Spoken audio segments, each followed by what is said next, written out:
네, 권성동 원내대표가 사고를 쳤습니다.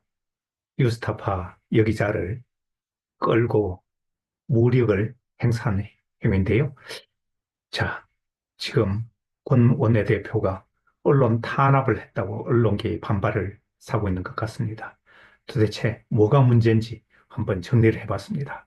언론에 대한 테러 사건이다, 일종의.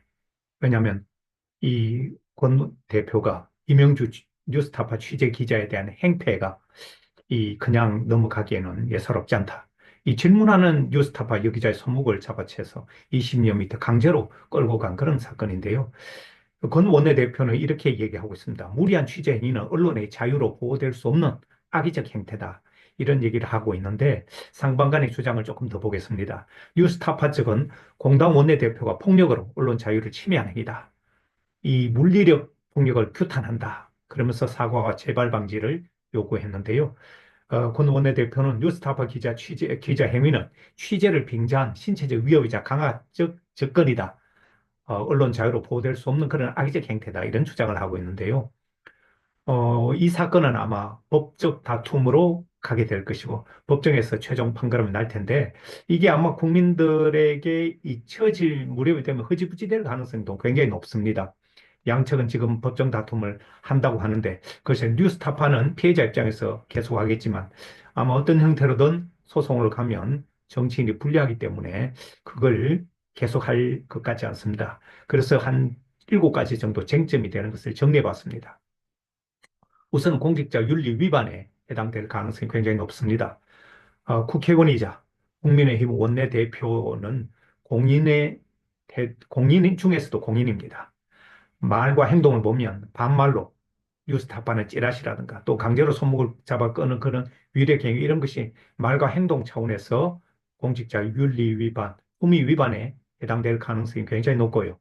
또 언론사의 침해 부분도 기본적으로 언론에 대하여서 최소한의 존중이 없었다는 그런 지적을 받게 될 것입니다. 특히 자신이 생각했을 때 적대적 혹은 비판적 기자라고 생각하면 시종 반말이나 막말을 하는 이런 모습, 취재가 마음에 안 들면 거부하면 그만입니다. 물리력을 행사하는 것은 또 다른 차원의 문제입니다. 이건 선진국에서라면 큰일입니다. 꼭 주먹으로 안 때려도 손목을 잡아 끌고 위력을 행사하는 끌고 갔다는 것은 이 자체가 위력이고 폭력입니다.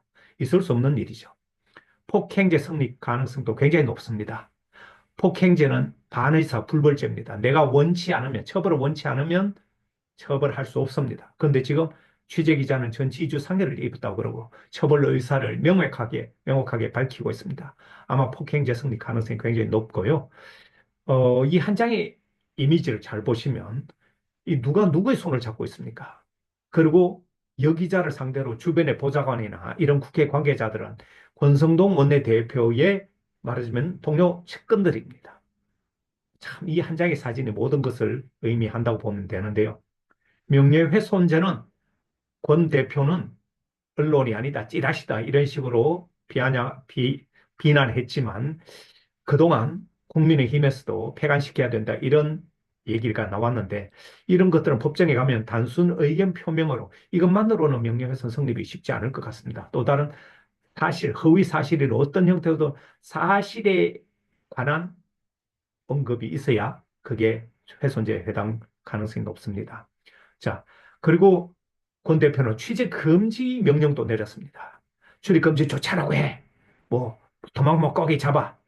이런 것은 이미 뉴스타파가 국회의원회관에서 출입증을 받아서 취재하고 있고 추가 취재 질문하는 그런 과정에서 취재 금지 명령을 내린다는 것은 부당합니다. 자신이 취재를 거부하면 그만이지 그것을 취재 금지를 내린다는 것은 그것이 바로 언론 자유 침해라는 소리가 됩니다. 그리고 신체적 위협은 이게 굉장히 중요한데요. 권 대표는 취재를 빙자한 신체적 위협이라고 주장하지만 지금 보시면 저 사진을 보면 누가 누구를 신체적으로 위협하고 있습니까? 법기술자들의 되치기 수법이 그대로 나타나고 있습니다. 조폭 같은 권 대표로 감히 누가 위력을 행사할 수 있겠어요? 적반하장으로 뒤집게 하는 것은 윤석열 계의 이 검사 출신들의 전문입니다. 이 윤의 친구인 권 대표도 이런 식으로 정치권에 와서도 참 아름답지 못한 행태를 반복하고 있습니다. 그리고 취재와 폭력 차원, 무리한 취재를 서로 했다고 치더라도 이것이 폭력을 정당화시킬 수 있는 없다는 것입니다. 취재 기자에 대한 폭력은 어떤 상황에서도 정당화될 수 없습니다. 권 대표는 주변에 이미 국회 내에서 우월적 위치를 점하고 있었고 취재 기자는 여성으로서 혼자 오픈 공간에서 강압적 취재라는 게 말이 됩니까? 이것은 권의 억지 주장에 불과한 것이죠. 권의 오만한 정치 행태는 아마 행패에 가깝지 않는가. 공인이라면 기자의 취재 활동을 부당하게 제한하거나 방해하는 행위는 피해야 됩니다. 더구나 폭언과 물리력 행사는 조폭이나 할 수 있는 그런 행태입니다. 권 대표의 오만함은 언젠가 대가를 치르게 될 것이고요. 우리 사회가 용납하지 않습니다. 성경의 한 말씀, 교만은 패망의 선봉이다. 이런 말씀을 들려주고 싶습니다. 여기까지 하겠습니다.